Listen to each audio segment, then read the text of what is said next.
ተናግሯል። አንድ መሪ ምን ያህል ጊዜ መምራት አለበት አንድ ፕሬዝዳንት ጠቅላይ ሚኒስትር ብሎ ራሱ ተናግሯል እና ከአንደበቱ ይሄ ማለት ግን ለማንም እንትን አገር ዝም ብለህ ጥለት ሄዳለ ማለት ሳይሆን ግን የተሻለ ሐሳብ እናንተን ካለው ቦታውን መያዝ ይችላል ነው ዲሞክራሲያዊ አካሄድን ይዞ ይሄ ምንድነው አርቲስታችን ምን እየሰሩ ነው አርቲስቶቻችን የሚለው በጣም አስፈላጊ ነው። ቁጭ ብለን የነበሩት ውይይት ላይ ስናይ እውነት ለመናገር ከሆነ በጣም ጥሩ ሐሳብ የሰጡ ገንቢ ሐሳብ የሰጡ ጥሩ ጥያቄም የጠየቁ አሉ። በወረቀት ተጽፎ የተሰጡ በጣም ኮንስትራክቲቭ የሆኑ ጥያቄዎች አሉ። መንግስት ሊሰራ የሚገባ መንግስት ለሰራውም ነገርም ግን እንደ መንግስት የአርቲስት ድጋፍ እጅግ ያስፈልገናል፣ በጣም እንፈልጋለን የሚል የጠቅላይ ሚኒስቴሩ መልእክት ነው። እቺ ሀገር የጋራችን ነች። ስለዚህ የእናንተ የአንበሳ ሚና መጫወት ይኖርባቸዋል የሚል የጠቅላይ ሚኒስቴሩ መልእክት ስለሆነ በዛ ልክ ማየት በጣም ተገቢ ነው። ሌላ ጋዜጠኞች ተሰብስቧል። ቴዲ በተደጋጋሚን ጥያቄ አንተም ትጠይቅ ነበር።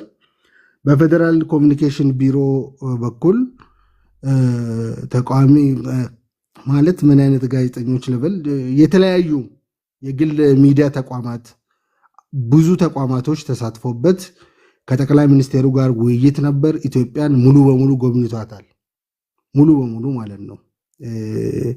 እንዴት ነው ቤዝድ ኦን ዳይሬክሽን ዲቴይል መረጃውን ስላለኝ ነው። ከኦሮሚያ አካባቢ የመጡት የሌላ አካባቢን ፕሮጀክት ልማቶች እንዲጎበኙ ከሌላ የመጡ እዚህ ያለውን እንዲጎበኙ ተደርጎ ጥሩ ስራ ተሰርቶ ዛሬ ተጠናቋል። ከጋዜጠኞች ጋር የነበረው ውይይት ማለት ነው። እዛ ጋር አንተ ማነሳለ ጥያቄ አርቲስቶች ጥያቄዎቻቸው የሚመለሰው የገዢው ፓርቲን ፕሮግራምና የገዢው ፓርቲን ሲሰማ ደስ የሚያሰኘውን ነገር ሲናገሩ ብቻ ለምን ይሆናል? ወይም ደግሞ ለምሳሌ አንድ አርቲስት ወይም አርቲስቶች ለምሳሌ መወድስ አናቀርብም ካሉ የኮፒራይት መብት ግን ሊከበርላቸው ይገባል አይደለም? እነዚህ ሰዎች አንደኛ ሀገር ተወረች በሚባልበት ሰዓት ላይ በሙያቸው ህዝብ ሲያስተባብሩ የኖሩ ናቸው። በነገራችን ላይ ያለ አርቲስት ሀገር ሊቆም አይችልም። እስከዛሬ ወጣቶችን ህዝብን ሲያስተባብሩ የኖሩት በዱር በገደሉ እነዚህ አርቲስቶች ናቸው። ክብር ይገባቸዋል ከጥንት ጀምሮ። ዛሬ አንዳንድ እዚህ ጫት ቅመህ ነው የምትመረቅነው። ያኔ በጫት ባልነበረበት ሰዓት በሙዚቃዎቻቸው በግጥሞቻቸው ሲያስመረቅኑ የነበሩ አባቶቻችን እነዚህ አርቲስቶች ናቸው። ሀገር ተወረች ሲባል በለው በለው እያሉ አትነሳም ወይ እያሉ ባትዋጋ እንኳን በልንገፍ እንገፍ የአባት ጋሻ ትኋኑ ይርገፍ ካሳ ተሰማ። ለአርቲስቶች ክብር ይገባቸዋል። ግን የኔ ጥያቄ መንግስት ሄዶ መንግስት በመጣ ቁጥር ለምንድን ነው አርቲስቶችን መጠቀሚያ ያደርጋሉ? ብዙ ጊዜ እኛን ካላወደሳችሁ ጥያቄያችሁን አንመልስም ሳይሆን አርቲስቶች ከፖለቲካ ጋር ሳይሰፉ ለምን ነው ጥያቄዎቻቸው የማይመልሱት? ኦኬ በእርግጥ እውነት ነው። በሌላ አባባል ጠቅላይ ሚኒስትሩ እሳቸው ከሚሰበስቧቸው የባህልና ቱሪዝም ሚኒስትሯ ማን የባህልና ቱሪዝም ሚኒስትሯ ቀጀላ መርዳሳ ነው። ኦኬ ማንንም ይሁን ብቻ የባህልና ቱሪዝም ሚኒስትር ለምን አናግራቸውም? ጠቅላይ ሚኒስትሩ አይደለም እኮ የሚመልሰው አይደለም። የባህልና ቱሪዝም ስራ ነው ይሄ ስራ። ኦኬ ጥያቄያችሁ ምንድነው ብሎ ጠይቆ አናግሯቸው እንትን ብለው የባህልና ቱሪዝም ለምንድነው የማይመልስላቸው? ከጠቅላይ ሚኒስትሩ ምን ያገናኘዋል? ኦኬ በጣም ጥሩ። አሁን ቴዲ ምን አለ መሰለ በእርግጥ እነዚህ አንተ እንዳልከው በጣም የሚያወድሱ ሰዎች አሉ በዛ መንገድ እንጂ በሌላ እንትን አሁን የሚያልከው ቱ ቢ ሆነስት እስኪ የትኛው ነው አሸሸ ገዳሜ የሚልና ዘራፍ የሚል አይደለም እንደኛ አርቲስት ቴዲ። እንደው የትኛው ነው መንግስት መደገፍ ሳይሆን መከፋፈልን የሚደግፍ አይደለም እንደ ያን እንደ መብት ነው የምታየው። ያን የኔ ነኝ ብሎ የሆነ ግጥም የሆነ ነገር ተራራ ብሎ ቢያመጣ ኢትዮጵያዊ አንድነትን ባይዘው ትልቁ መልእክት የስብሰባውም የውይይቱ መልእክት የነበረው እዚህ ውስጥ አንተ በደንብ አድርጌ በራሴ ናሬት አድርጌ ልንገርህ። በጣም ጀነራል የሆነ የሰብሰብ ያለው ነገር ጠቅላይ ሚኒስትሩ ያስተላለፉት መልእክት ኢትዮጵያዊ ቀለም ይዛችሁ ኢትዮጵያዊ አርቲስቲክ በሆነ እንድትመጡ የሚል ነው የነበረው። ሙሉ በሙሉ የተላለፈው መልእክት ማለት ነው። ያን በምናይበት ጊዜ የእኛ አርቲስቶች እኮ ለ20 እና ለ30 ብሔር እኮ እየዘፈኑ ሌላውን ቁርሾ ውስጥ የሚያስገቡ በግጥምና በዜማቸው አንዱንና አንዱን የሚያጋጩ ናቸው። እና ከዛ አንጻርስ ታይቷል ወይ? አሁን አውዳሾች ምናምን የሚያወድስ ባይዘወይ ጠቅላይ ሚኒስቴሩ ቱ ቢ ሆነስት ቴዲ ሰብስቦ የሚነግረን የሚያስጠነቅቀን ነገር አንዱ አታጨብጭብ ነው። እውነቴን ነው የምልህ። አጨብጫቢ አይወድም። ዝም ብሎ በጭበጭበጭ በንግግር መሃል በሆነ ነገር እንትን የሚል አይወድም። ስትናገር ሰብስታንስ ያለውን ነገር ይዘህና ካልቻልክ በጽሁፍ አምጣ። ከዛ ውጭ ግን እዚህ እየመጣ አጨብጫቢም አታምጡብን፣ ከወረዳም ከዞንም እየሰበሰባችሁ አታምጡብን።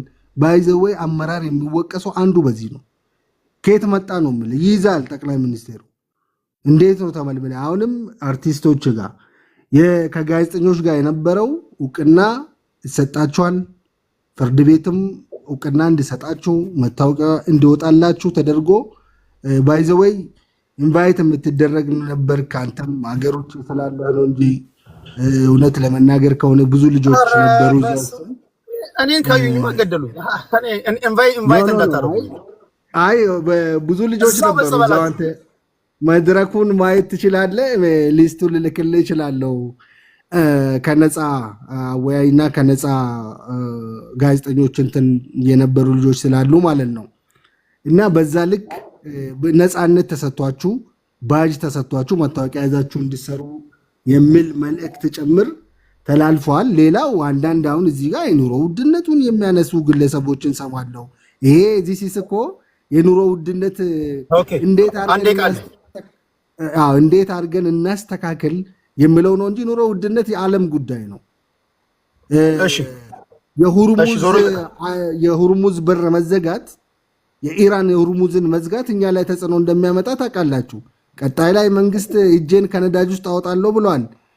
እሱ ሌላ ፈተና እንደሚሆን እናውቃለን። እንዴት አድርገን ነው የምንፈታው? እንዴት ነው የሚለውን ያን መወያየት እንችላለን ነውና አመሰግናለሁ። ቀደም ሲል የባህልና ስፖርት ሚኒስትር ማን ነው ብዬ ነበረ። ሸዊት ሻንካ ናቸው። ሸዊት ሻንካ ትባላለች። በዛ ይስተካከል። ስለ እውነት ለመናገር እንደውም የአርቲስቶች ሁኔታ የአርቲስቶቻችን ሁኔታ ከትላንት ዛሬ የተስተካከለ የመጣ ይመስለኛል። ትላንት እኮ በእኛ ዕድሜ መለስ ዜናዊ ቅንድምህ ያምራል አወራረዱ ያለ አርቲስት አለ። ታውቃላችኋል? ከትላንት ወዲያ የለም። ነፍሱን ይማረውና አንቺም 00 ሰለሞን ተካልኝ እንደዚህ አድርባይ ወይም ደግሞ ከሆኑም አርቲስቶች በቃ ጥያቄያቸው እንዲመለስላቸው ይመስለኛል። ይሄ መስተካከል ያለበት መንግስት የአርቲስቶችን ወይም የሌላ የህብረተሰብ ክፍሎችን ጥያቄ መመለስ ያለበት ለሱ ስለተጎዘጎዙለት ወይም ደግሞ ሞድስ ስላቀረቡለት መሆን የለበትም። ተቃዋሚ ፓርቲዎችም መንግስትን እያወደሱ የሚናገሩ አርቲስቶችን እንደምትተቹት ሁሉ እናንተ የምታደርጉትንም የትጥቅ ትግልም ይሁን የመቃወሚያ መንገድ የሚደግፉ ተቃዋሚዎችን መተቸት አለባችሁ። አርቲስት ገለልተኛ ነው መሆን ያለበት። ሄድ እዛው ወይም ደግሞ ታጋይ ሆኖ የታጋይ ዘፋኝ ይሁን ሙሉ ጊዜ ታጋይ ሆኖ ትግል ውስጥ ሆኖ እየተኮሰ እየተደባደበ ፖለቲከኛ ሆኖ ድምጽ ያለው ሊኖር ይችላል። በተረፈ አርቲስቶች ራሳቸው ከእናንተም ሐሳብ ሲመጡ ፌር መሆን አለባችሁ። ነው አርቲስት የህዝብ ልጅ ነው መሆን ያለበት። ፖለቲካውን ለኛ ተውልን ማለት ነው ያለባችሁ። ካልሆነ እናንተም ስልጣን ስትይዙ አሁን እየሆነ ያለው ነው የምታደርጉት ማለት ነው። ለእናንተ ያልተጎዘጎዘውን አርቲስት ጥያቄ አትመልሱ። ስለዚህ ተያይዘን ነው እየሄድን ያለ ነው። መስተካከል ካለበት በሁላችንም መንገድ ነው መሆን ያለበት የሚል እምነት አለኝ። እሺ፣ በዚህ አውድ ነው እያወራን ያለ ነው። የሚገርሙ ሀሳቦች ናቸው የተንሸራሸሩ ያሉት። አርቲስቶች ከጠቅላይ ሚኒስትሩ ጋር ያደረጉትን አስተያየት ወይም ደግሞ ቆይታ እንዴት አያችሁ በሚል ነው። ብዙዎቻችሁ አርቲስት ካሙዙ ካሳ ወይም ደግሞ የተወሰኑትን ነጥላችሁ ተችታችኋል። ለምን ካሙዙ ካሳ ብቻ በሚል ሁሉንም አርቲስቶች እንግዲህ ሁሉንም የነበርንበት ሁኔታ እየተወያየን ያለ ነው። ከቡኖ ቀጥሎ ወደ ዋንጋሪ አንተ ነህ መሰለኝ አይደል? ዋንጋሪ አለ። ሰላም ቴዲ። አዎ ይሰማል ቴዲ? ይሰማል። መሰረታዊ ሀሳብ ነው ያነሳው። በእርግጥ መቼም እናሳዝናለን በጣም። ሀብታሙ አለባቸው የሚባል ጸሐፊ ታላቁ ተቃርኖ የሚል መጽሐፍ አለው እና የኢትዮጵያን ፖለቲካ ትልቁ ችግሩ ታላቁ ተቃርኖ ከሚላቸው አንዱ የፖለቲካ ካልቸራችን ነው። አንተን የምትቃወመውን የሚደግፍ ሰው የምትቃወመውን ያክል እንዲያውም የበለጠ ታጥላለዋለህ። እኔ የምደግፈውን ደግፍ፣ እኔ የምጠላውን ጥላ የሚለው ፖለቲካችን አንዱ ትልቁ ዲሞክራሲያችንን ካቀጨጨው አንዱ ትልቁ ባህላችን ነው።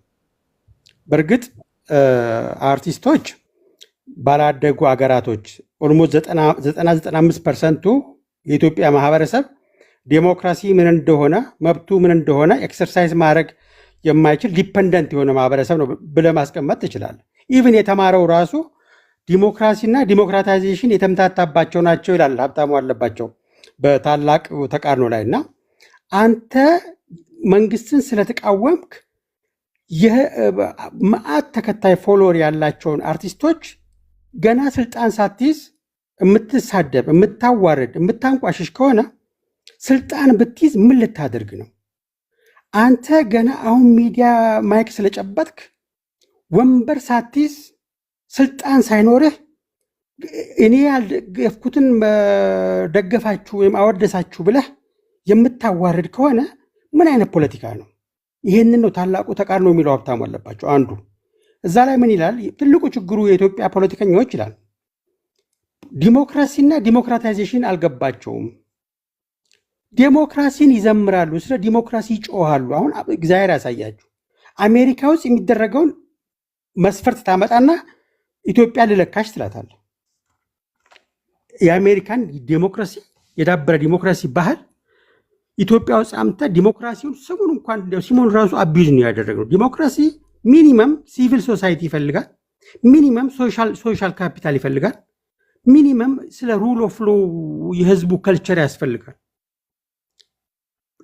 ሚኒመም ዲፍረንት ኦፒኒየን ባትቀበለው እንኳን በትዕግስት የማዳመጥና የዛን ሰው ኦፒኒየን የመስማት ግዴታ ይጥልባል ዴሞክራሲ። እንደዚህ አይነት መስፈርቶችን አፍሪካ ሀገራቶች ላይ ዲሞክራሲ የሌለባቸው ሀገራቶች ላይ ስትፈልገው አታገኘው። ስለዚህ ምንድን ነው መፍትሄው ይላል? ዴሞክራታይዜሽን ነው የምታደርገው። ግብህ ዲሞክራሲ ነው፣ ሂደቱ ግን ዲሞክራታይዜሽን ነው። በዲሞክራታይዜሽን ላይ አርቲስቶች ትልቅ ጨዋታ ይጫወታሉ። ለምሳሌ በደርግ ጊዜ ማህበረሰቡ እንዲማር ፊደል ሊቆጥር ራሱ ግን ማንበብ መጻፍ እንዲችል አርቲስቶች ጉልህ ሚና ተጫውተዋል። ያንን በማድረጋቸው አርቲስቶቹን የህዝብ ናቸው ትልና አብዛኛው አርቲስት ግን ተቸግሮ ሲታከም ሲቸገር ለምኖ ሲታከም ታየዋል። ያኔ አደርስለትም።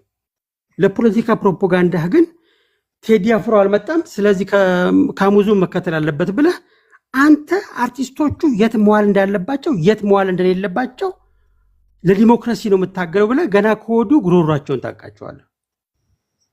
ዶናልድ ሌቨን የሚባለው ጸሐፊም የኢትዮጵያን ህዝብ ፓራዶክስ ባህሪ ሲገልጽ ዋክስ እንደ ጎልድ በሚለው መጽሐፉ ላይ እንደዚህ አይነት ባህሪዎችን የሚያሳይ ስለ ዲሞክራሲ ትዘምራለህ፣ አንተ ራስህ አንታይ ዲሞክራሲ ነው፣ ባህልህ አንታይ ዲሞክራሲ ነው። ስለ እኩልነት ትዘምራለህ፣ ሚስትን ትጠፈጥፋለህ። ስለ እኩልነት ትሰብካለህ፣ ልጅህን ትኮረኩማለህ።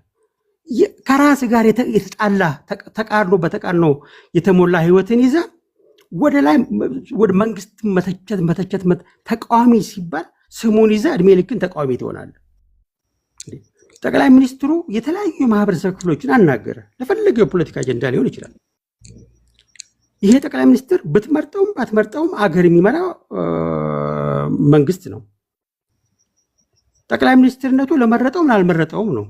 ይነስ የሚብዛም ጠቅላይ ሚኒስትሩ የራሱ ደግሞ ደጋፊ አለው። እንዴ ነገ ጠዋት አንተ እንደው አያድርገውና ሳት ብሎ ወንበሩ እጅ ቢገባ ምን ልታደርጋቸው የአብይን ደጋፊዎች? ካሁኑ እንደዚህ ይሄ ፖለቲካ ስርዓትን አያመጣም። ትልቁ ተቃርኖ ፖለቲካችን የቀጨጨው ዲሞክራሲያችን የቀጨጨው 60 ዓመት ሙሉ እንዘጭን ቦጭ የሆን ነው። ሁለት ደቂቃ አለ። ይሰማል? ርቅ ያለው 2 ደቂቃ አለ። እሺ አንዱ ይሄ ባህላችን ነው። ካሙዙ ፕራይም ሚኒስትሩ ማዘል መብቱ ነው፣ መደገፍ መብቱ ነው፣ መቃወም መብቱ ነው። ይሄንን ካላከበርክ አንተ የካሙዙን ፕራይም ሚኒስትሩን የመደገፍ የመቃወም መብቱን ማክበር ካልቻልክ አንተ ብሎ የዲሞክራሲ ታጋይ። ይሄ ትልቁ ተቃርኖ የማስመሰል ፖለቲካችንን ካላቆምን ዶናልድ ሌቨንም እንደሚለው የኢትዮጵያ ፖለቲሻንስና ፖለቲካል ኮሚኒቲ አታውቀውም የቱ ጋር እንደቆመ። ስለ ዲሞክራሲ ዘምሮ በቃ ዲሞክራሲን ያመጣ ስትለው አብዮታዊ ዲሞክራሲ ይላል። ህገ መንግስቱ ስለ ዲሞክራሲ፣ ስለ እኩልነት፣ ስለ ሪፕሬዘንቴሽን ይመሩ። አንተ በአብዮታዊ ዲሞክራሲ ልምራው ትላለህ። በቃ መንግስቱ ተቃርኖ ነው፣ አሰራራችን ተቃርኖ ነው፣ ተቃውሟችን ተቃርኖ ነው። ከእንደዚህ አይነት የመጥፎ ባህል ካልወጣን በስተቀር ቱ ቢ ኦነስት ፕራይም ሚኒስትሩ ሲያናግር ይሄን ቢጨምሩ ይሄን ቢያሻሽሉ እነሱም ኢንተረስታቸው ይፈልጋሉ። እዚህ ለምሳሌ የኮፒራይት ኢሹ ተነስተዋል። የታክስ ኢሹ፣ የካሜራ ታክስ ኢሹ፣ የፊልም የሚሰሩባቸው ማቴሪያሎች ታክስ ኢሹ ጥያቄ አላቸው። ጠቅላይ ሚኒስትሩ ሲያናግሩ ይሄን ታመጣል አትለው። ስርዓት ያስፈልጋል። ጨዋነን ኢትዮጵያዊን እንላለን በአንድ በኩል አየህ። አንዱም ተቃርኖ እኮ እዚህ እኮ ነው ያለው።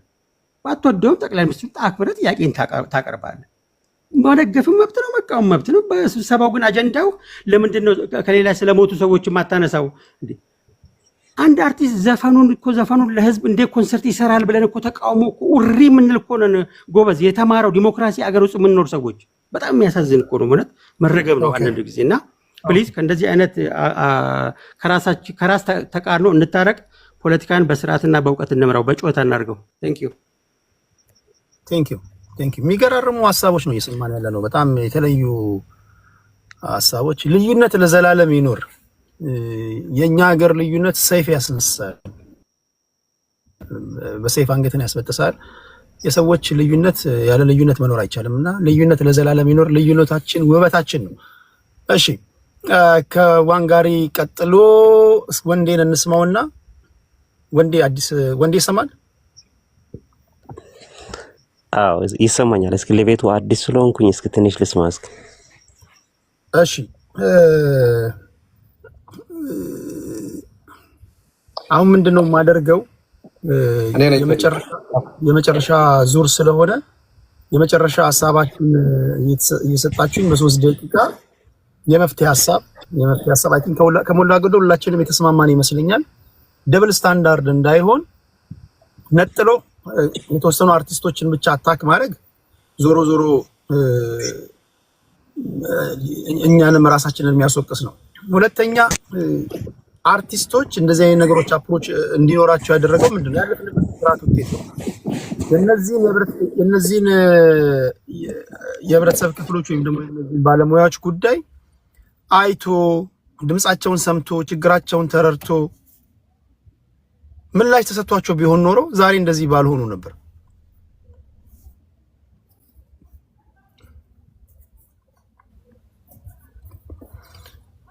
ሙሉቀን መለሰ 13 ዘፈን ሲሰረቅበት እንደ ሀገር ምንም አላልንም። ለሱ ያለኝን ክብር ለመግለጽ ነው ብሏል። ታውቃላችሁ፣ ሙሉ የፈጠራ ስራቸው ይወሰዳል። ሙሉ የፈጠራ ስራቸው ይከታተፋል። ስራቸውን ወስደ ዩቲዩብ ላይ ትፖስታለህ። እነሱ ከሚያገኙት ስንት እጥፍ ነው የምታገኘው? ይሄን የሚቆጣጠር ይሄን የሚከታተል አካል ያስፈልጋል ብለው ጥያቄ ሲያነሱ ትክክል ነው፣ ምንም ጥያቄ የለውም። ይሄን የሚያስከብርላቸው አካል ከምንም ነገር ጋር ሳያነካካቸው ቢመልስላቸው ነው እያለን ያለ ነው። እነሱም ደግሞ ይሄን ለማስመለስ አንዳንድ ጊዜ ልክ እናንተ መዘጋጃ ስትሄዱ እጅ መንሻ ይዛችሁ እንደምትሄዱት ማለት ነው። ያለፍንበት ውጤት ነው። የዛሬ የተጀመረ ነገር አይደለም። ስለዚህ ጠቅላይ ሚኒስትሩን ስታገኝ ጥያቄያቸውን ለማስመለስ ከስብሰባው በኋላ እንደውም ያልተሳተፉ ብዙ አርቲስቶች አሉ። አሁን ጥያቄያቸው ሊመለስ መስመር ሲይዝላቸው በጣም ደስ የሚል ነገር ነው እያሉ አስተያየት የሰጡ ሁሉ አፍሪካ ርድስ ግን ከህዝብ ወገን ነኝ እኔ አልተካፈልኩም አልተሳተፍኩም እነዚህ ናቸው ምናምን ብለው ለማስመታት የሄዱ ደግሞ አርቲስቶች አሉ። እውነት ለመናገር ታስታውሳላችሁ፣ ጠቅላይ ሚኒስትሩ የመጣ ሰዓት ዘፈን ያወጡ ሰዎች ከማህበረሰቡ የደረሰባቸውን ትችት። የኛ ሀገር ፖለቲካ አንፕሪዲክተብል ነው። ዛሬ የምታወድሷቸው ወይም ደግሞ ዛሬ የምታጀግኗቸው ሰዎች የኛን ቴምፖ ተከትለው ሙዚቃ የሚያወጡ ሰዎች ከነገ በኋላ እንደማይሰደቡ ማረጋገጫ የለም። እንትን የለውም። የኛ በአመክንዮ አይደለም የምንጓዘው። ይሄ መንጋውን ተከትለን ነው የምንጓዘው። ትናንት ጠቅላይ ሚኒስትሩ መጣ። ከዛ በፊት ለመለስ ዜናዊ መወድስ ይቀርብ ነበር። ከዛ በፊት ለመንግስቱ ኃይለማርያም መወድስ ይቀርብ ነበር። መንግስቱ ኃይለማርያም ሲሰደዱ ለመንግስቱ ኃይለማርያም መወድስ ያቀረቡ አርቲስቶች ይረገጡ ነበር። መለስ ዜናዊ መጣ። መለስ ዜናዊ ሲሰድቡ የነበሩ ሰዎች ይከፋፍለን ነበር፣ እንደዚህ ያደረገን ሲሉ የነበሩ ሰዎች ሞተ ሲባል ያለቀሱትን ለቅሶ አይታችኋል። ከዛ በኋላ አብይ አህመድ መጣ። ለአብይ አህመድ ሙዚቃ ያወጡ አርቲስቶች ወዲያው ነገሮች ተገለባበጡና ሰዎች አገንስ ሲሆኑ እነዚህ አርቲስቶች የተሰደቡትን ስድብ አይታችኋል። በወቅቱ ግን ጀግና ናችሁ ጎበዝ ናችሁ ብለን ነበርና ቅርጽ ያስፈልገናል እኛ ፖለቲከኞች እውነት ለመናገር እኛም ተምታቶብን ህዝብ እያምታታን ያለ ነውና፣ ሁለተኛ ደብል ስታንዳርድነትም ይታያል። ምን ተች ከሆነ አካሄዱን ነው መተቸት ያለብን። እነዚህ የህብረተሰብ ክፍሎች ጥያቄዎቻቸው ያለምንም መወደስ አቅርበው ሊመለስላቸው ይገባል። ምናከብራቸው የህብረተሰብ ክፍሎች ናቸው። ምናከብራቸው ባለሙያዎች ናቸው። በዛው ነው እሺ ያወራና ያለው። ከዘለዚህ እናንተ ምንድነው የምታቀርቡልኝ? አሁን የመጨረሻ የመፍትሄ ሐሳብ ታቀርቡልኝና እንሰነባበታለን። 3 ደቂቃ ልስጣችሁና አማራ ስትሮንግ፣ ከዛ ወደ ሌሎቹ እመጣለሁ። ኦኬ አጠቃላይ ኦኬ የዚህ ውይይት መጨረሻው ምን ይሆን? እስኪ ጠቅላላ አድርጉልኝና የመጨረሻችን ዙር ይሆናል። አማራ ስትሮንግ። ታንክ ዩ ቴዲ። ብዙ ሀሳቦች ናቸው የተነሱ። ባጭሩ እንትን ልበል። አይ ቲንክ አሁን የመጨረሻው እንደምን ሲናገር ተቃርኖ ምናምን የሚለው እያወራን ያለነው ስለ ፖለቲከኞች አይደለም። እያወራን ያለነው የህዝብ ሀብት ስለሆኑ አርቲስቶች ነው። ስለዚህ ህዝብ ሲበሳጭ፣ ህዝብ ሲቆጣብህ ሀብትህ እና የዝናህ መሰረት ህዝቡ ከሆነ ያን ማዳመጥ ነው እንጂ የሚሻለው ለምን ተቃወማችሁ ደገፋችሁኛ አይባልም። ለምሳሌ ሰሞኑን ለአዳነች አበቤ የተወሰኑ የፖለቲካ ፓርቲዎች ተሰባስበው ሽልማት ሰጠዋል። ማንም አጀንዳ አላደረገውም። ስም ፖለቲከኞች ናቸው። ከመምህራንም ጋር ከዶክተሮችም ጋር ከነጋዴዎችም ጋር አብይ አህመድ ሲነጋገር ብዙ ውዳሴ ተነግሮልን ሊሆን ይችላል። ያ ለማንም እንትን አለ። ምክንያቱም ማህበራዊ መሰረታቸው እነዛ ሰዎች ሌላ ነው። አርቲስቶች ግን ማህበራዊ መሰረታቸው ህዝቡ ስለሆነ የህዝቡን ስሜት እንዲያንጸባርቁ ሁሌ ስለሚጠበቅ ነው። ይህንን እውነት ከመረዳት ነው የህዝቡን ቅሬታ መረዳት የሚገባው።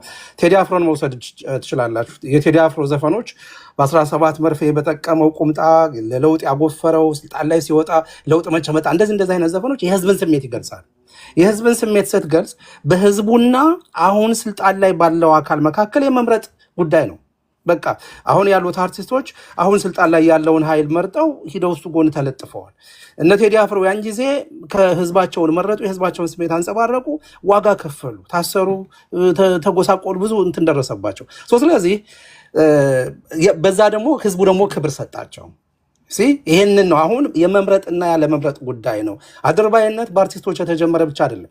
እኔ አሁን ቅድም እንዳልኩት አርቲስቶቹን ለመቀጥቀጥ እንትን ለማለት ይሄ የስርዓቱ ውጤት ነው። በቃ ስርዓቱ አድርባይ ካልሆን የሚቀበል ስርዓት። የተቃዋሚ ፓርቲዎች ለሚቃወሙት መንግስት ከንቲባ ካባ ከሸለሙ አርቲስቶቹ ምን እንዲሉ ነው የምጠብቀው? ስለዚህ እኔ ችግሬ አርቲስቶቹ ጋር አይደለም። እኔ ችግሬ ይሄ በጣም ርካሽ የሆነ ነገር ከሚሰበስበው ስርዓት ነው።